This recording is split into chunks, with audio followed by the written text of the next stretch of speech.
Assalamualaikum warahmatullahi wabarakatuh.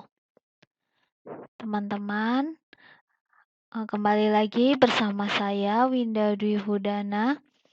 Untuk hari ini kita belajar tentang paragraf, kalimat, dan wacana.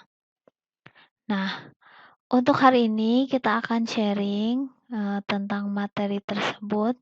Pertama-tama, mungkin kalian pernah belajar tentang paragraf, kalimat, dan wacana. Tapi karena mungkin, lupa-lupa ingat ya, jadi akan saya sharing materi ini agar mengingatkan kembali teman-teman ya, tentang paragraf, kalimat, dan wacana. Oke, kita mulai dari yang pertama adalah kalimat. Nah, kalimat dari pengertiannya, kalimat merupakan kumpulan dari gagasan yang berciri utama berupa intonasi final dan mengungkapkan pikiran secara utuh. Kalimat juga diistilahkan sebagai satuan terkecil yang mengandung makna yang utuh. Nah, kalimat di sini sekurang-kurangnya itu mempunyai subjek, predikat, dan objek. Selanjutnya, kalau paragraf adalah kumpulan dari beberapa kalimat yang berisi suatu informasi yang memiliki kalimat utama dan beberapa kalimat penjelas. Paragraf itu cakupannya lebih besar daripada kalimat. Di dalam paragraf itu, kalimat-kalimat harus saling berkaitan agar pemikiran yang dituangkan ke dalam paragraf itu utuh. Oke, yang terakhir ada wacana. Wacana merupakan suatu satuan bahasa yang terbesar. Wacana merupakan gabungan dari beberapa paragraf.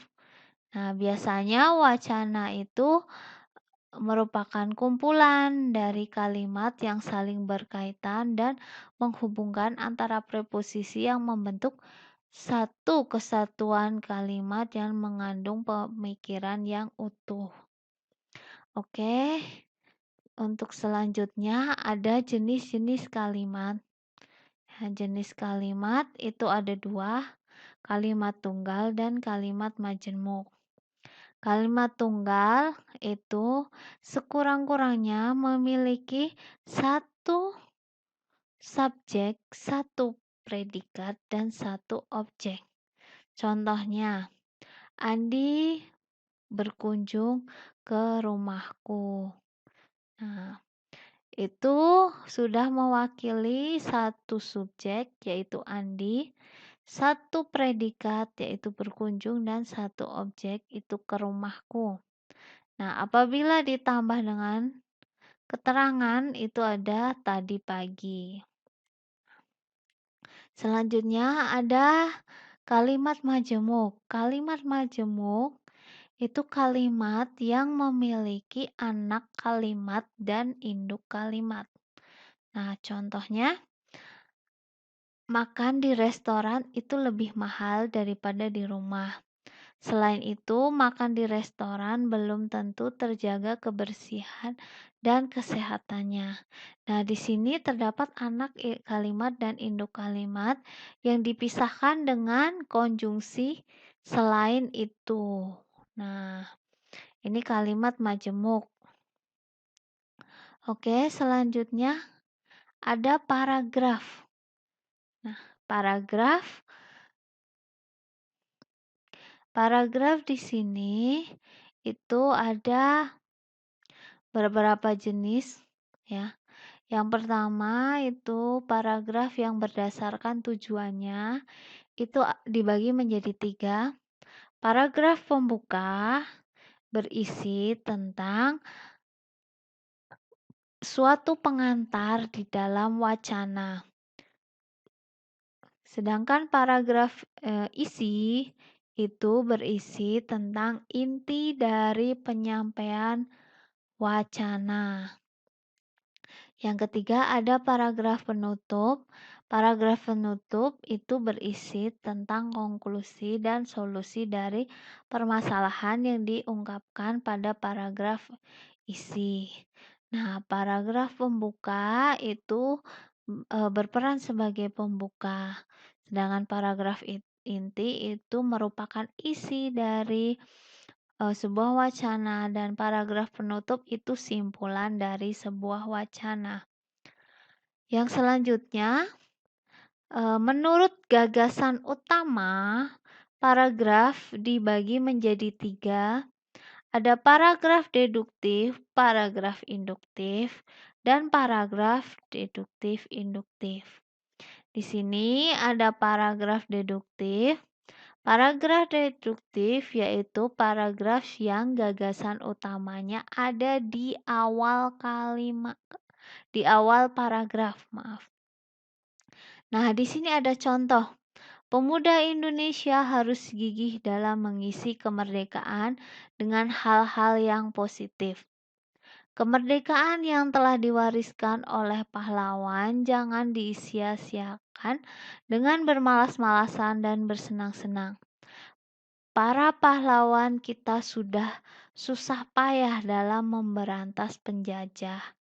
Nah, di sini merupakan paragraf deduktif karena kalimat utama atau gagasan utama itu ada di depan.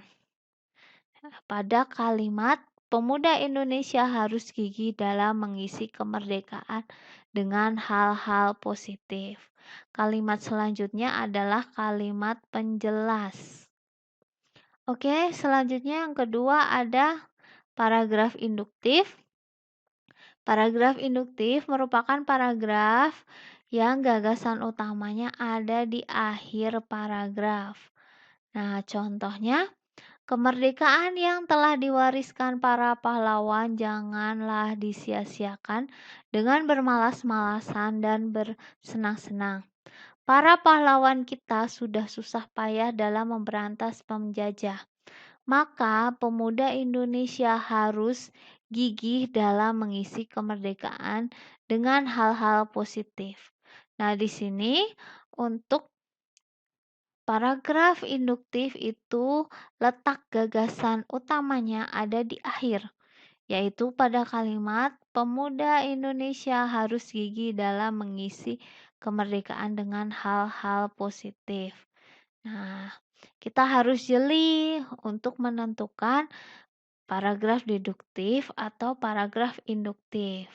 Jadi kita harus tahu mana yang merupakan gagasan utama.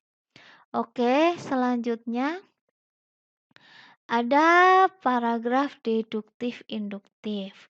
Nah, paragraf ini itu merupakan paragraf yang gagasan utamanya berada di awal dan di akhir paragraf. Contohnya, pemuda Indonesia harus gigih dalam mengisi kemerdekaan dengan hal-hal positif. Kemerdekaan yang telah diwariskan para pahlawan janganlah disia-siakan dengan bermalas-malasan dan bersenang-senang. Para pahlawan kita sudah susah payah dalam memberantas penjajah. Maka, untuk menghargai jasa para pahlawan dengan berjuang meraih prestasi, sehingga dapat bersaing dengan negara lain. Nah, ini ada 2 kalimat utamanya, ada di awal paragraf dan di akhir paragraf. Nah, itu biasanya di awal itu merupakan gagasan utama dan di akhir juga merupakan gagasan utama yang menunjukkan simpulannya. Oke, kita lanjutkan. Yang terakhir ada wacana.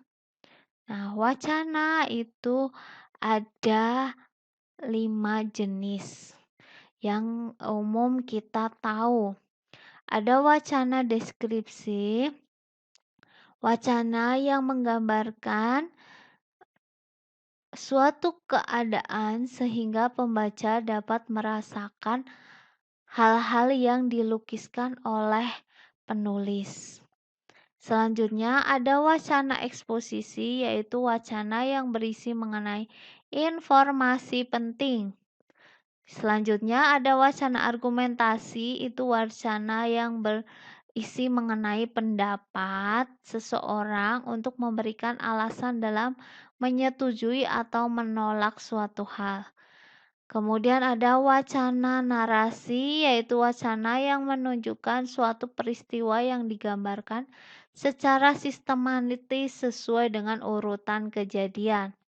Yang terakhir ada wacana persuasi, yaitu wacana yang isinya ajakan pembaca untuk mengikuti apa yang ditulis oleh pengarang. Nah, teman-teman, apakah sudah ingat kembali mengenai kalimat, paragraf, dan wacana? Oke, semoga kalian bisa mengingat kembali dan bisa mempelajarinya lebih dalam berkaitan dengan kalimat, paragraf, dan wacana. Oke, untuk materi hari ini saya akhiri sampai di sini. Terima kasih. Selamat belajar dan semoga sukses. Assalamualaikum warahmatullahi wabarakatuh.